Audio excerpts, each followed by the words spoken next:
तुम लोगों ने नोटिस किया होगा कि कुछ लोग किसी से बात करते वक्त ना बहुत अच्छे जोक्स लैंड करते हैं, जिसकी वजह से वो अपने आसपास के लोगों को ना हंसा पाते हैं। साइकोलॉजी कहता है कि अगर आपके साथ कोई हंस रहा है यानी कि वो आपके साथ कंफर्टेबल फील कर रहा है, और इसी वजह से ना फनी ह्यूमर वाले लोग ज्यादा लोगों से कनेक्ट कर पाते हैं और जल्दी से जल्दी न्यू फ्रेंड्स बना पाते हैं। लेकिन ना ये बात याद रखना कि लोग ना जोकर की भी बातों पे हंसते हैं और एक कॉमेडियन की बातों पे भी हंसते हैं, और हमें इस वीडियो में कॉमेडियन की तरह फनी बनना है। लेकिन तुम में से ना कई लोगों का ये सवाल होगा कि हम तो इंट्रोवर्ट हैं, हमारा तो ह्यूमर ही अच्छा नहीं है, और अगर ह्यूमर अच्छा है तो सही टाइम पे सही जोक्स हमारे मुंह से नहीं निकलते। लेकिन याद रखना कि इस दुनिया में ना हर प्रॉब्लम का एक सोल्यूशन होता है, और तुम्हारा ये भाई तुम्हारे लिए कुछ ऐसे सोल्यूशन लेके आया है जिससे मैंने खुद के अपने फनी वर्जन को लोगों के सामने लाया, जिससे ज्यादा से ज्यादा लोगों से मैं बात कर पाता हूँ और सामने वाले को कंफर्टेबल फील करा पाता हूँ। दूसरे को हंसाने से पहले ना पहला पॉइंट यही है कि हमें समझना पड़ेगा कि हमें हंसी आती ही क्यों है। साइकोलॉजी कहती है कि हमें हंसी तब आती है ना जब कोई हमारे ब्रेन के ना नॉर्मल रूल्स को तोड़ दे, और साथ ही साथ हमें ये भी फील कराए कि कोई खतरा भी नहीं है। एग्जाम्पल से समझने की कोशिश करना। मान लो रास्ते में तुम्हारा दोस्त अचानक से तुम्हारे पास है और तुम्हें 15-20 मुक्के मारने लगे।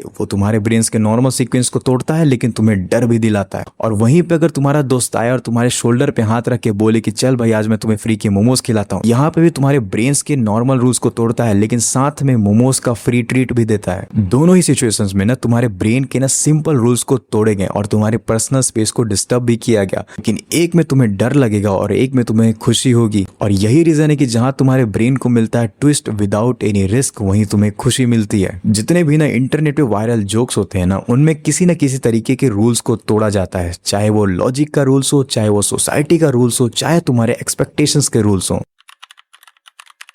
हमें हर इंसान के लिए अलग जोक्स प्रिपेयर करना पड़ता है। अब तुम सोचो कि जो तुम्हारे जोक्स तुम्हारे दोस्त को फनी लगते हैं, वही जोक्स तुम्हारे फैमिली के सामने फेल कैसे हो जाते हैं। रीजन है क्योंकि हर इंसान के लिए ना अलग तरीके से जोक्स काम करते हैं। जरूरी नहीं कि जो बात तुम्हारे दोस्त को मजाक लगती है वही बात तुम्हारी मम्मी को भी मजाक लगे। इसीलिए ना कभी भी जोक्स मारने से पहले सामने वाले को समझने की कोशिश किया करो। जैसे कि अगर तुम्हें 1 से 10 साल के बच्चे को हंसाना है तो उसके फेवरेट कार्टून्स के ऊपर जोक्स बनाओ। अगर तुम्हें टीनेजर्स को हंसाना है तो सोशल मीडिया इंटरनेट पे वायरल ट्रेंड्स के ऊपर जोक्स बनाओ। अगर तुम्हें एडल्ट्स के बीच में अच्छे जोक्स मारने हैं तो फैमिली फ्रेंडली कॉमेडियंस को देखना स्टार्ट करो, जैसे Ashish Solanki, Akash Gupta, Ravi Gupta and many mores. बहुत सारे ऐसे कॉमेडियंस हैं जो गाली भी नहीं देते और बहुत अच्छी कॉमेडी करते हैं। अब तीसरे पॉइंट की तरफ बढ़ते हैं कि हम अच्छे जोक्स को अपने दिमाग में आइडेंटिफाई कैसे करें। सबसे पहली चीज जो सारे एज ग्रुप के जोक्स के लिए काम करती है कि सीधे मुद्दे पर आओ।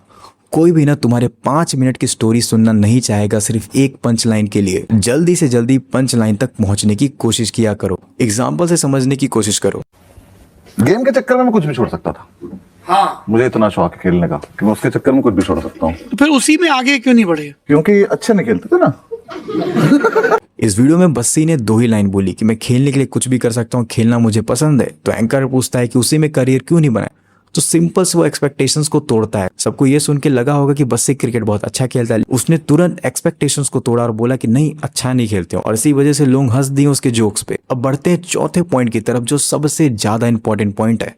बुरे जोक्स मारना स्टार्ट करो। ये ना सबसे इंपॉर्टेंट पॉइंट है। अगर तुम फनी बनना चाहते हो ना तो बुरे जोक्स मारना स्टार्ट कर दो। जब कोई तुम्हारा जोक दोस्तों के बीच में फेल होगा तो तुम्हारा दिमाग इस चीज को याद रखेगा कि कौन सा जोक तुम्हारे फ्रेंड सर्कल में नहीं चलते, और वहीं पे अगर तुम्हारा कोई जोक बहुत ही अच्छा लैंड करेगा, सब हंस पड़ेंगे, तो इस चीज को भी ना तुम्हारा दिमाग नोट करेगा कि कौन से जोक्स तुम्हारे फ्रेंड सर्कल में चलते हैं। धीरे धीरे तुम्हारा दिमाग खुद आइडेंटिफाई करने लगेगा कि कौन सा जोक कहाँ पे चलता है। तुम नोटिस खुद कर लेना कि तुम्हारे फ्रेंड सर्कल में जिसने सबसे अच्छे जोक्स मारे होते हैं उसने एक बहुत बुरा जोक भी कभी ना कभी मारा होता है। एग्जाम्पल से समझो कि कोई भी कॉमेडियन ना पहली वीडियो से ही वायरल नहीं जाता, वो धीरे धीरे ओवर द टाइम हमेशा अपनी कॉमेडी को इंप्रूव करते रहता है, और इसी वजह से एक ना एक दिन उसकी वीडियो फटती और पूरे सोशल मीडिया पे छा जाता है। तो अगली बार जब तुम फ्रेंड सर्कल में बैठो, जोक्स मारो, फेल हो, फिर एक जोक मारो, फिर से फेल हो, और अचानक से एक ऐसा जोक पड़ेगा जिसपे सब हंस पड़ेंगे, तो इसी बात पे इस चैनल को तुम सब्सक्राइब और वीडियो को लाइक कर सकते हो।